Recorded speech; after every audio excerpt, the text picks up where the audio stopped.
1, 2. 1, 2. And a voice check, check, check, check.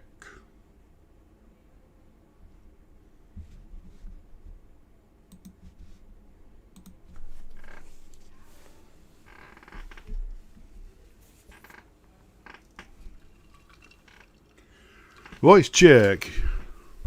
Branca Tower.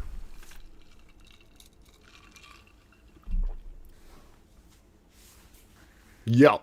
Could you guys hear me?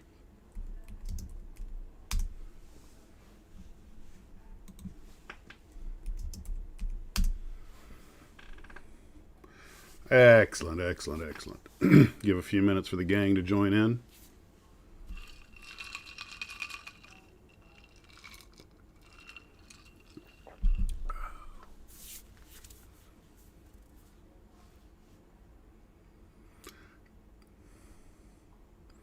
Outstanding. We are operational.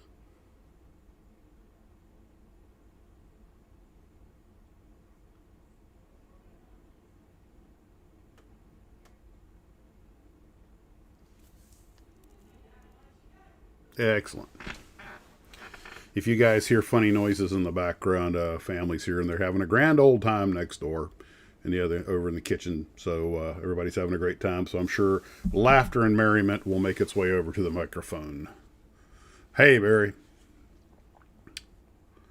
I might have a Lauderdale trip with a decent overnight in about a month, Barry. If I do, I'll drop you an email. Maybe I'm sure Ken will join us. But I did box up the Beaumark to send to him. It's out in the car now. So get that out Monday.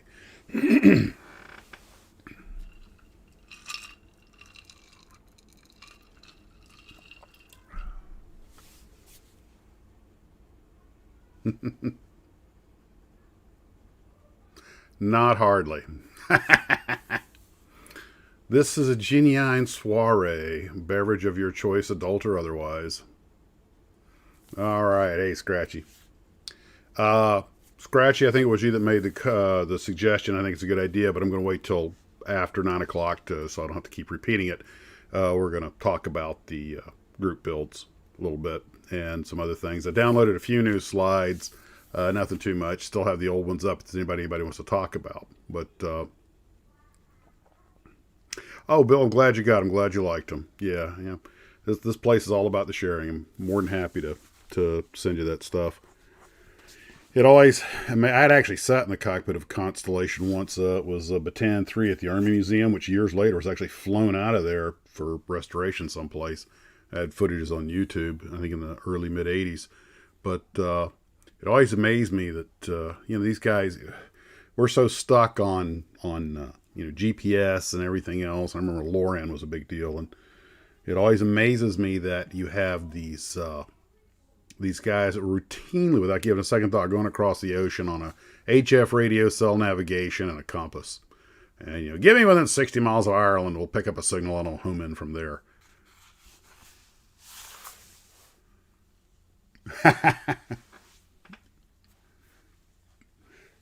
Excuse me.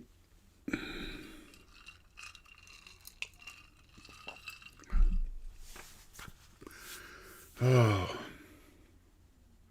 The Constellation, the Starliner, and later the was pretty much the pinnacle of airline piston engine.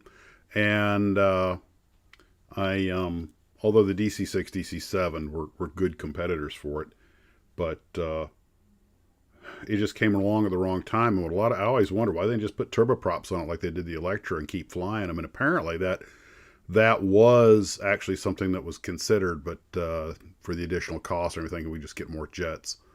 But I think either the late model DC-7 or the Starliner would have been a really interesting airplane to have converted to turboprops. And that probably wouldn't have been too popular, although the Electras are still popular up to the 70s. But I bet it would have been a great cargo hauler. And of course, essentially it had a C-130. Well, actually, they've been probably a lot faster than a C-130, but the C-130 has a ramp on it, so.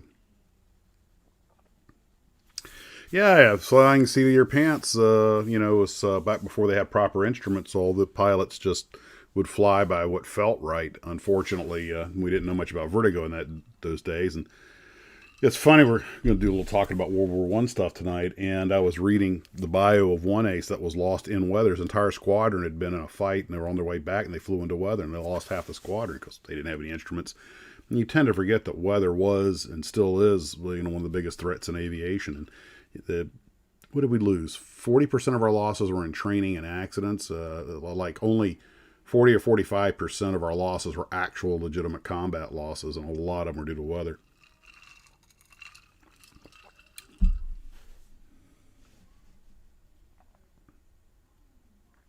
No, that's kind of a myth. In fact, we usually all eat at the same place. There was talk about making crews eat at different places for fear of food poisoning, but that was, unless it was some kind of company policy somewhere, that was never really a thing. All right. A cruiser. That's interesting. You don't see those here too often. Well, I guess we can start turning stuff on here. And I can turn that off. How's everybody doing? I am enjoying my evening.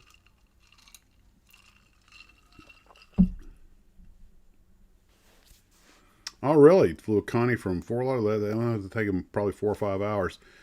Yeah, people slept good on those planes. Those 4 engines out there purring along will put you to sleep. Yeah, it would be a little ridiculous to make the crew eat their breakfasts separate and then give them all crew meals. In fact, that movie with Doug McClure, was it Terror at 20,000 feet or whatever, where the crew gets the food poisoning? It was the crew meals that did it to them. The most believable part of the movie.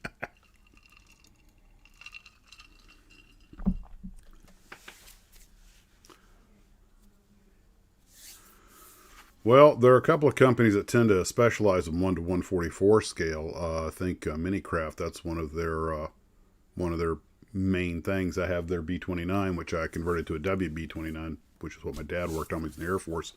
They have a huge selection of that. I think Academy does too, I believe. Okay. Crowded Sky. Crowded Sky, I think, was one where the 2 planes bumped into each other, wasn't it? And I was watching a television show just recently, and I forget the name of it, but it was the one where the Air Force MATS DC-6 is flying from Japan someplace and strays into Soviet airspace because of a bad compass or something. The Vampire stands in for the MiG, and they get escorted, but they wind up making a run for it. And so, well, anyway, talking about the build, the viewers build, or excuse me, not the viewers build, the B-25 build, pretty well established. That's just going to be straight up. You build any B-25, any scale, any model, any version, what you like, and those I believe we said, September 27th is when we're going to premiere them all, so have to have them before then. That's the group build for the B-25. You can use any scale, doesn't matter, as long as the B-25. It can be any era. It can be one of the Hollywood airplanes. You can kit bash Paul Mance's filming aircraft, or the psychedelic monster, or was it Milo Meadows plane out of Catch-22, any B-25 from reality, history, or movies. I'm going to be doing Doolittle's Raiders, and one person has already told me they're going to be doing the Ruptured Duck. And again, it's not a competition, it's just a group build. And all of them will be shown regardless. And if you don't get it finished on time, just send us pictures of what you got.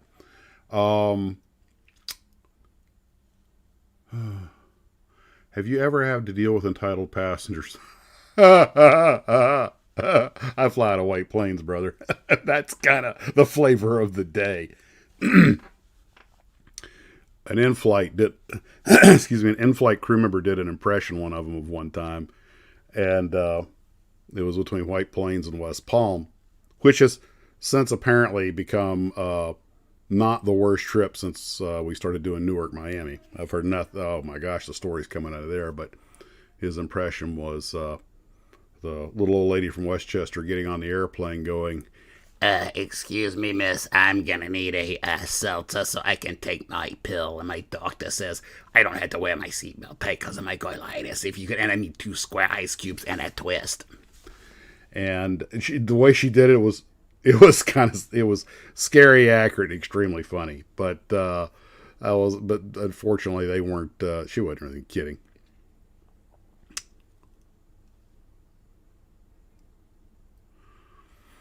I see John Ashley's talking about the Minicraft and Academy kits, and the Minicraft kits were so, but that Academy Stuka that I built, and somebody just sent me another one, that actually I found to be a really, really nice little kit. Everything fit nicely. Maybe it's a later mold that come a long way, and I believe those are out of Korea. And did they? I guess you guys. Hey, John, glad you made it. It's right here. So, the good evening, David. So apparently, and I think I've harped on this before, and I've gotten this from more than one source, so I believe it's true. A couple of aircraft companies like Boeing and Lockheed are making kit model companies pay royalties, and Atlantis doesn't really, make that many models. They're not that big of a company, and as a result, they're having some issues, and apparently they're having a battle with Revell of Germany that's trying to say they can't use the old artwork either. And the guys up there, in Deer Park, which is where Atlantis is based, are, having to do daily battle with these people. Look, we got the rights to the molds, we got the rights to the art, we got the rights to everything. And the Germans are like, nein, you do not, we have some, ours. And so that's getting a little ugly. I mean, these poor guys spend as much time dealing with lawyers as they do dealing with, running the company. And it shouldn't be that way, but it is. And when Revell Germany let all that stuff go, and Round 2 bought it up, and then a lot of it managed to get picked off by Atlantis, the stuff basically nobody else wanted. Then no, we'll get to a car group build in time. But Atlantis is up to their neck just trying to keep their head above water. I mean, they're doing good. The sales are good and everything. But those poor guys, every day is a freaking battle. And they, to their credit though, they were just advertised that they just got their own injection molding equipment. So they've been farming a lot of the stuff out to get the shots done, but now they're able to do some of their own, so that'll give them a little control. One of the problems they ran into, now, if you guys have built those little pickup trucks or the Sinclair oil trucks that Atlantis is repopping from Revell, you probably know they didn't come with any clear parts. And I actually talked about that a little bit when I was doing the Exodus diorama video. And the cams are out. Boeing is one of the companies. Boeing and Lockheed are both trying to say any model company has to pay us. The thing that's got everybody ticked off is they're trying to claim airplanes they never made. Like, I think Boeing is trying to put a claim on the B-24 Liberator, the name Liberator. And like, dude, that was made by Consolidated, which wound up at General Dynamics. Boeing's got nothing to do with it. But they're running around trying to copyright all this stuff, and it just ticks me off. So, anyway, but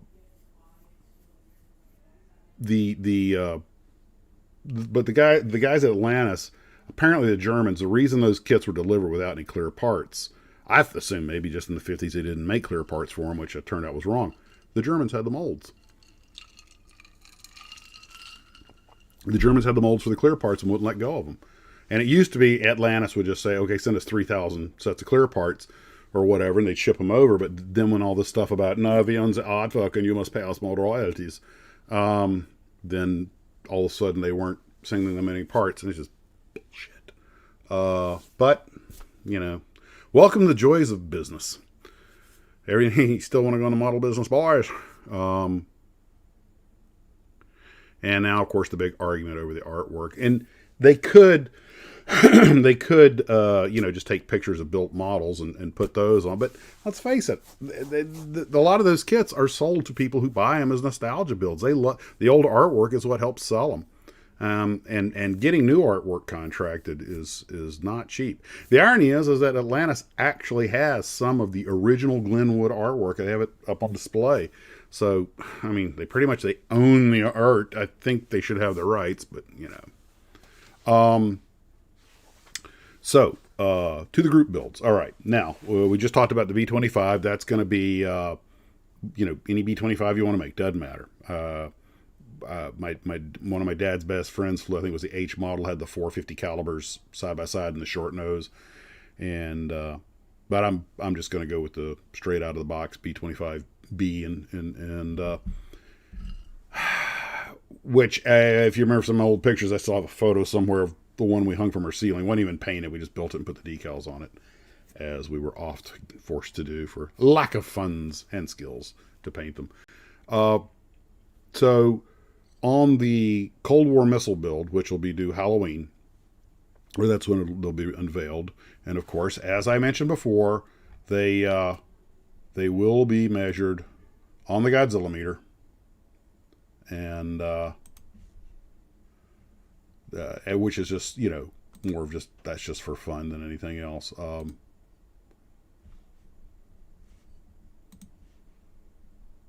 And what I'll do is when they all come in, I will see what kind of warheads they were capable of carrying and determine where they fall on the Godzilla meter. There is no winner or loser. There's just nerdy fun.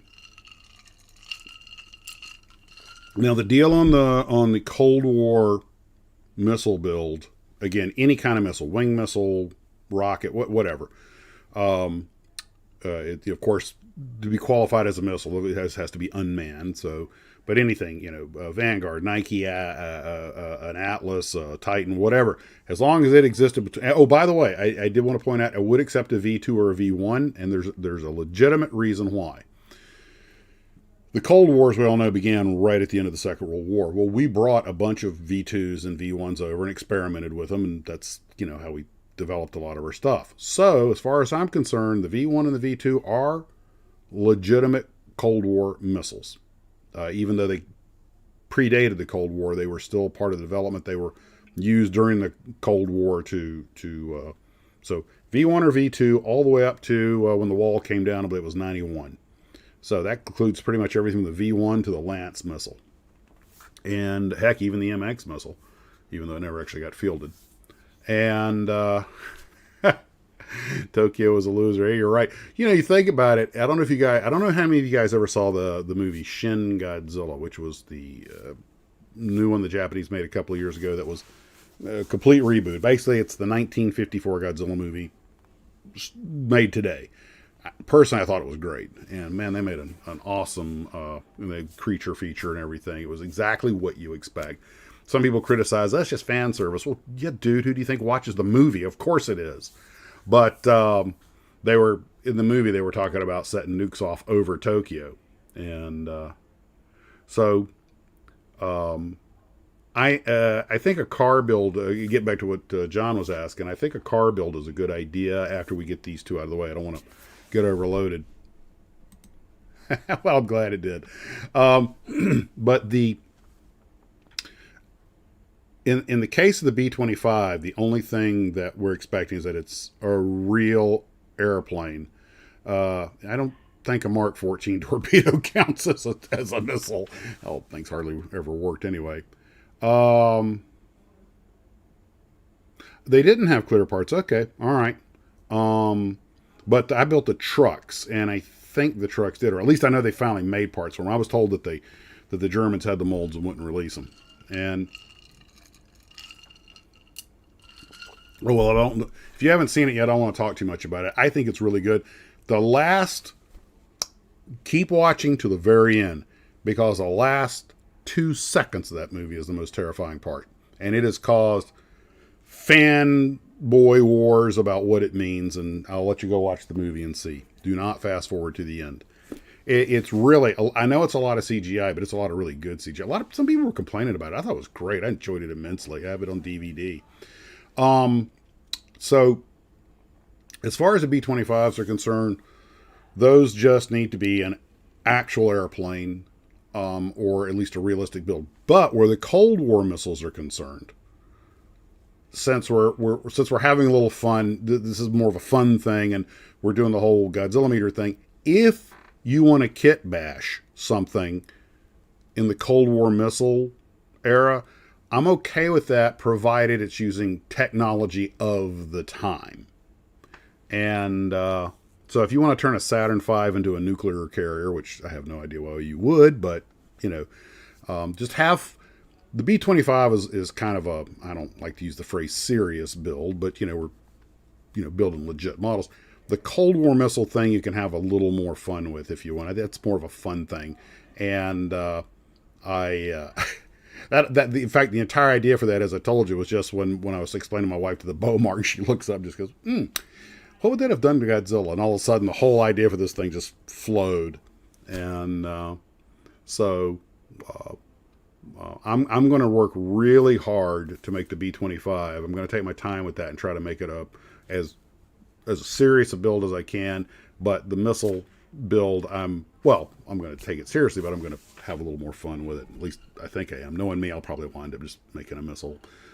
I know I wanted to build that Vanguard, and I've got that Nike. Well, now I'm not going to use any of the missiles out of that monogram missile set that was sent to me, because they've already basically been built. I want to make sure this is something I build out of the box. Hey, if you can strap 4 Titans or Atlases together, personally, I think like 4 Atlases around a Titan or something would just be awesome, But guys, the main thing is to have fun. That's really what I want you to do. I'm looking forward to some interesting stuff coming out of that. So that I will unveil those on Halloween, which I think is appropriate.